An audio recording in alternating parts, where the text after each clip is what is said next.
Esteemed guests, distinguished faculty and staff, friends and loved ones, bienvenidos. Welcome to the University of Notre Dame's 2024 graduation ceremony. Fellow graduates, it is an honor and a privilege to share this moment with you. Today, we celebrate the end of our time at Our Lady's University. Yet this ceremony is not just one of graduation, but of commencement. It marks both an end and a beginning.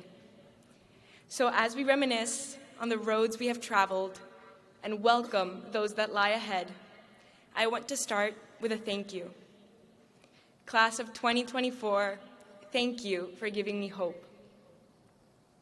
When I boarded my first flight to Notre Dame after 9 long months in lockdown, I was nervous about entering this new environment. I had done my research, and so I knew 2 very important statistics. 1, temperatures routinely dip below 70 degrees in South Bend. And 2, a majority of our student body played varsity sports in high school, neither of which I, a Panamanian theater kid, felt equipped to deal with. Yet as I adapted to this new space, I quickly realized the most pivotal lessons Notre Dame had to offer revolved not just around academics, but on finding the courage to have hope amid hardship.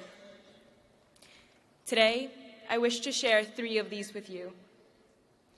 Hope is not passive. Hope is not naive. And most surprisingly, hope comes not just from our successes against injustice, but from the love we share and the communities we build along the way.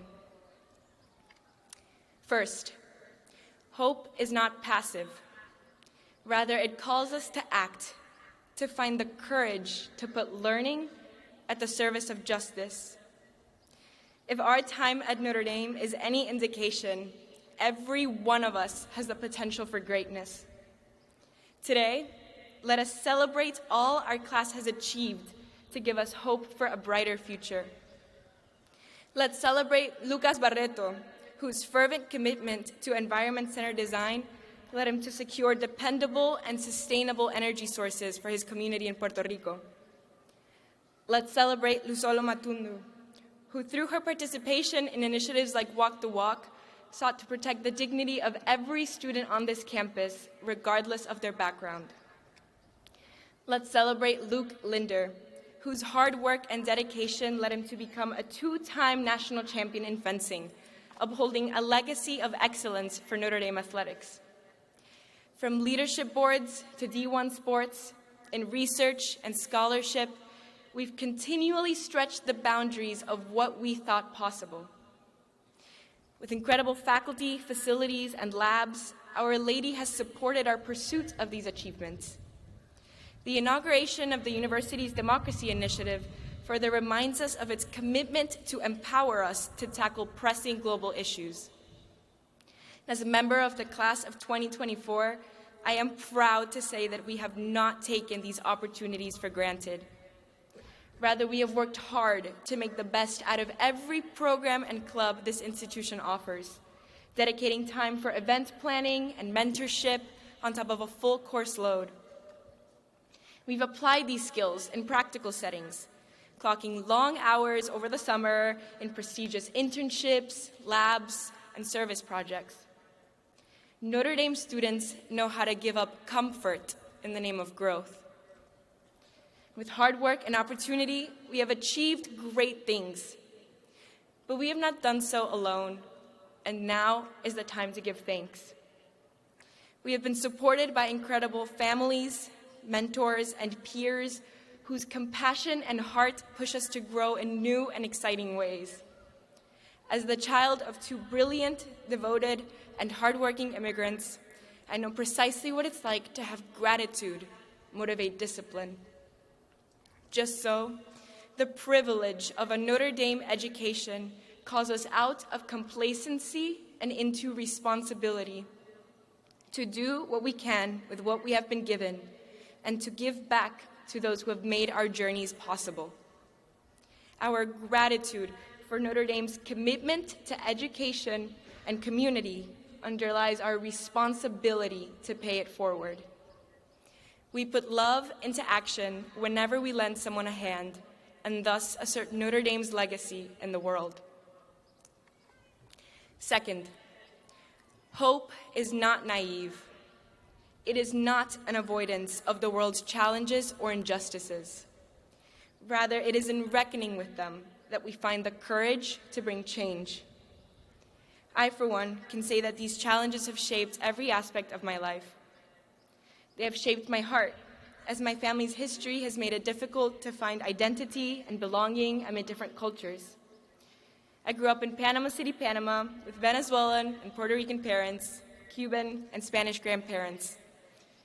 Memories of my grandfather reading poems about home, longing, and the loss of his country to dictatorship remind me of how easy it can be to lose hope in light of distance and to fight to retain who you are in light of displacement. Challenges have shaped my intellectual life. As in Panama, I worked to start an organization that helps young mothers finish their education. At Notre Dame, I was humbled by the opportunity to translate this passion into research, working with Dr. Abby Cordova and the Kellogg Institute to study gender-based violence.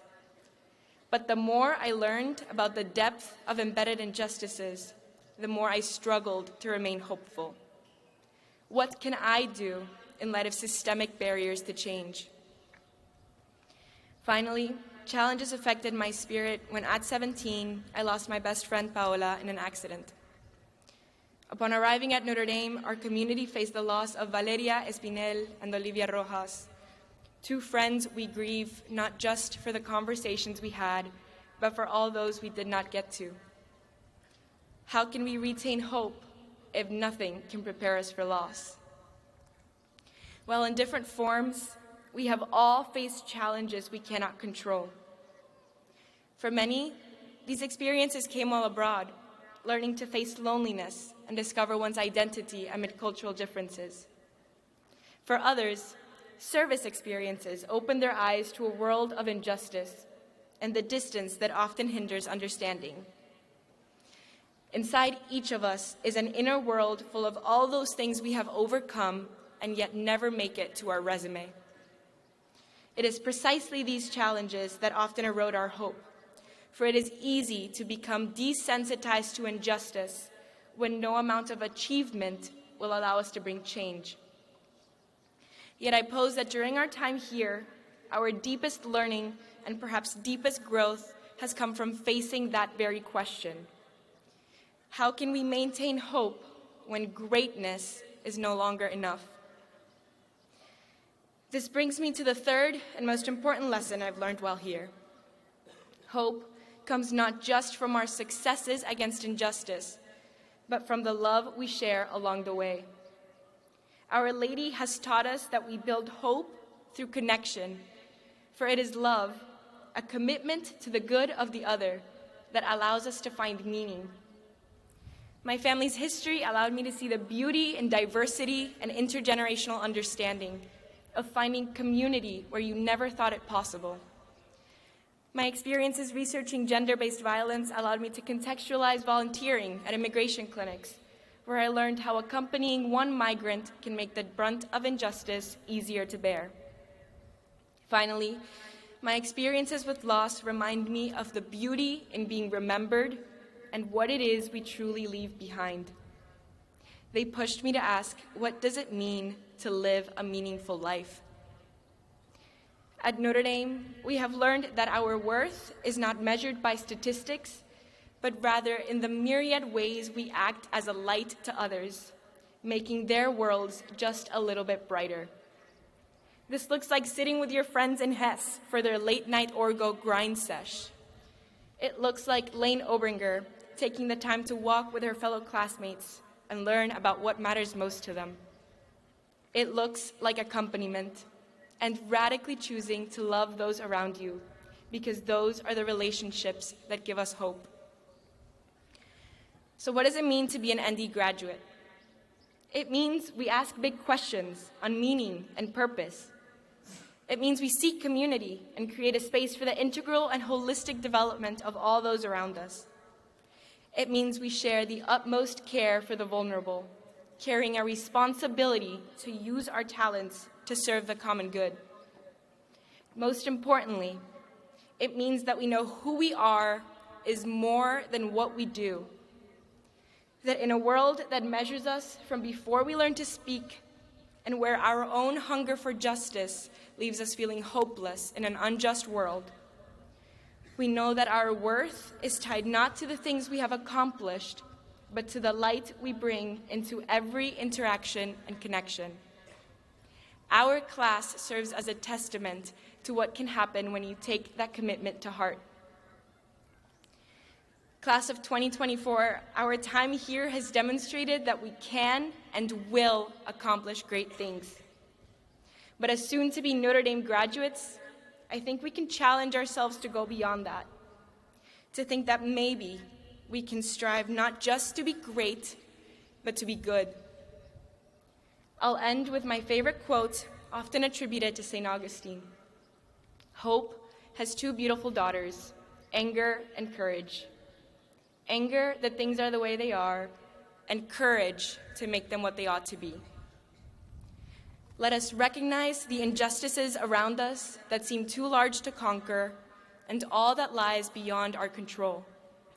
But let us also have the courage to dive into that uncertainty, to approach pain with resilience, struggle with discipline, and hopelessness with connection.